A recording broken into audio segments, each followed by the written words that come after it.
Tarver, get you quick. All right, this is Johnny Boy Boxing at FightHype. What's up, bro? What's going on, man? So talk to me about what's gonna happen in this fight with tomorrow night. Shakur Stevenson is probably the toughest test of his career.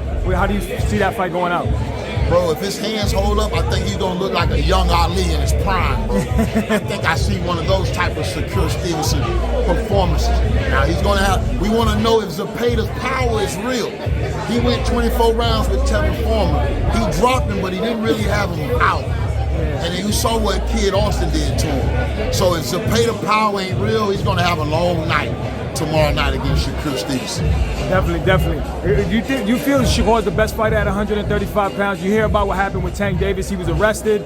Another domestic violence case. Is he going to be out of commission for a while? What do you think happens with his career? Man, I'm not sure. You know, you never can tell with the law, and you know, but it's just unfortunate, bro, to see a fighter at the peak of his career, prime of his life, you know what I mean, having to keep running into these, you know, brick walls.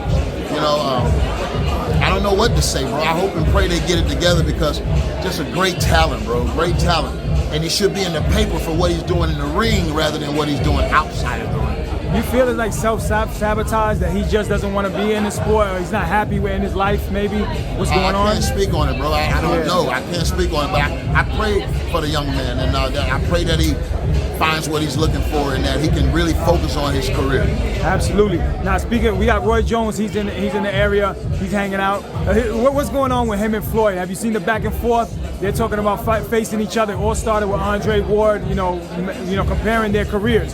What do you think about who is a better fighter in their prime, Roy Jones or Floyd Mayweather? Man, you put me on the spot. No, hey, you fought him. And you know what? I mean, I have to be honest, bro. You know, I don't know. It's everybody's opinion. Yeah, primes though, not the later part of the career. You talk about that prime shit, bro. Stop it. Y'all need to cut that out about prime and not in his prime, bro. It's disrespectful for the man that worked and earned everything that he got in the game, bro. It's disrespectful.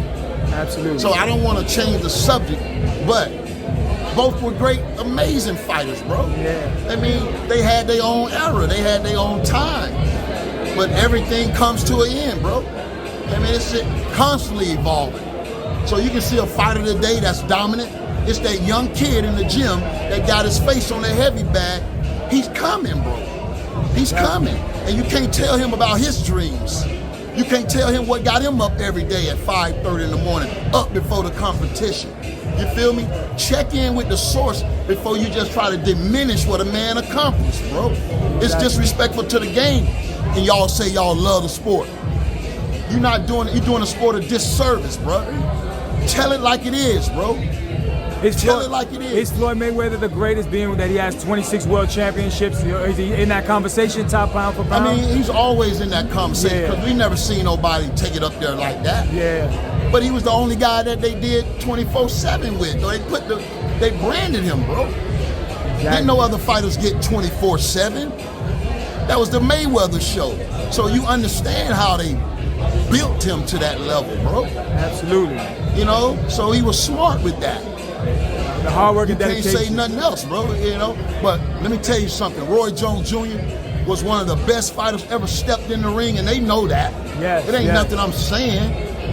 It ain't nothing I'm saying. And I'm telling you now on record, if I wouldn't have beat him, it wouldn't have been done, bro. Yeah, I agree with that. Yeah, I agree with that. Let that sink in. If it wasn't me, it wouldn't have been done. He'd still be on top of the game right now today. Absolutely, absolutely. Now switching gears real quickly, we have a super fight in September, Canelo Alvarez and Terrence Crawford. How do you see that fight playing out? Who wins and how? It's going to be a great fight, bro. It's going to be a great fight. I'm leaning toward Terrence Crawford. Now, that layoff, I mean, it's going to be a long training camp for Crawford. He hasn't had a rep in a long time. You understand? Crawford, I mean, Canelo stay busy. He fight every 3-4 months.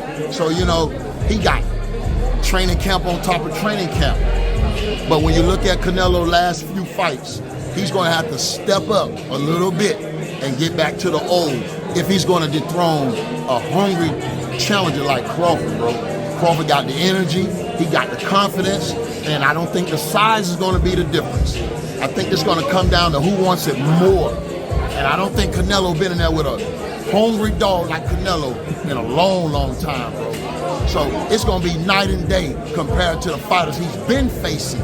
So, you know, I'm leaning toward Crawford by decision. But if he can't survive Canelo power, it could be devastating. But that's boxing, bro. That's boxing. We don't know what's gonna happen. May the best man win. And if Crawford is successful, where do you rate him in the all-time greats? Bro, I mean, until his career is over, we won't be able to say where he ranked. You know what I mean? He got to step away from the game and retire, and then we look at his whole body of work. Yeah, exactly. Well, Tarver, thank you so much for your time. FightHype, you already know. You know it.